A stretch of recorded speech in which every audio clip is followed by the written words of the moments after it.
m'appelle Alexandra Foujanet. Louis Baron, bonjour. Bonjour, Aurélie Simon. Alors le thème de notre mémoire porte sur l'engagement social, pratique, expliqué et adapté à la génération Y, plus communément appelée génération Y, c'est-à-dire les 18-34 ans. Nous allons vous définir les caractéristiques de cette génération un petit peu plus tard.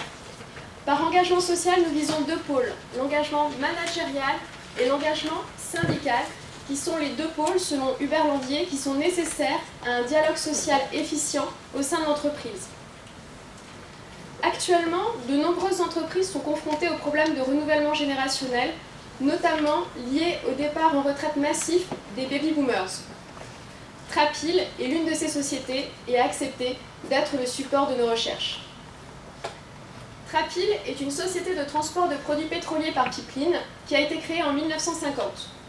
À son effectif, 751 personnes, dont la moyenne d'âge est d'environ 41 ans. Caractéristique principale, un quart de sa population est issue de la jeune génération.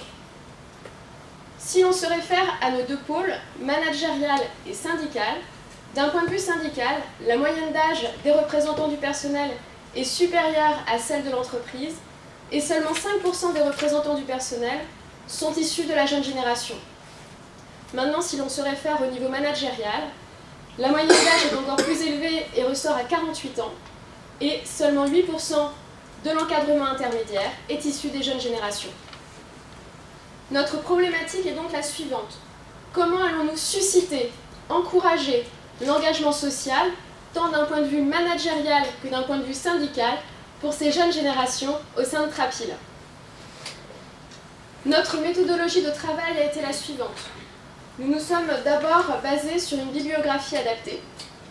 Puis nous avons posté sur les réseaux sociaux un questionnaire quantitatif où nous avons eu une forte représentation de salariés de jeunes de la génération Y qui nous ont répondu, puisque ceux-ci s'élevaient à hauteur de 31%. Nous avons ensuite dispensé des questionnaires qualitatifs au sein de Trapil auprès de 12 salariés, où nous avons volontairement surreprésenté la génération Y, puisque 75% des interviewés étaient issus de cette génération. Nous n'avons néanmoins pas oublié de s'adresser aux représentants du personnel, puisque nous avons interviewé 25% des représentants du personnel. Enfin, nous avons souhaité rencontrer 3 confédérations syndicales, ainsi qu'un membre de l'ANDRH, l'Association nationale des directeurs des ressources humaines, afin de pouvoir recueillir leur avis sur cette problématique et confronter nos points de vue en vue de mettre en place un accord que nous allons vous présenter ensuite. Mais depuis tout à l'heure, je vous parle de la génération Y. Pourquoi la génération Y? Alors nous vous proposons de nous arrêter un moment sur cette génération qui est l'objet central de notre étude.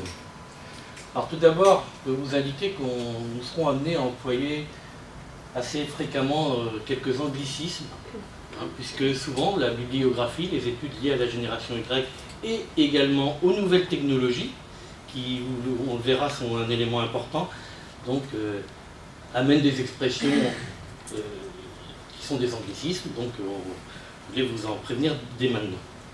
Alors, le Y, d'où vient cette caractéristique, cette dénomination de la génération Y? Je propose de faire une petite mise en perspective, parce que pour cela il faut remonter en fait à l'issue de la